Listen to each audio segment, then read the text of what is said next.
Hello guys, in this video I'm going to show you how to create your own server on the Discord application. But first I just want to mention, don't forget to subscribe to my channel because at 10,000 subscribers I am going to show you my whole YouTube revenue statistics and growth strategy, how to make money online. Now let's jump into it.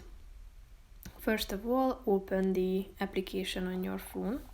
After that, tap on this Discord button down below on the left side corner of the screen, and after that go to the top, and on the left side you can see this plus icon at the top, so click on it. After that, click on create my own.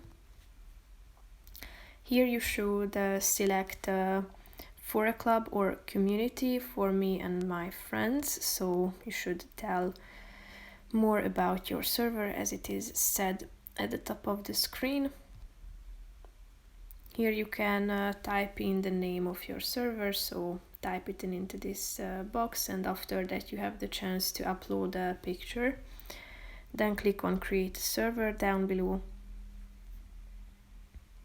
Here you can see the link that you can forward to your friends or to anyone that you would like to invite to join your server. So here you have the link. If you want to share it, click on the share button down below, and you can also copy it by clicking on the copy icon on the right side of this bar. And when you are done, click on the done button in the upper right corner of the screen, thereby creating your server. So here you can see it. That's pretty much it for this video, guys. See you in the next one. Bye bye.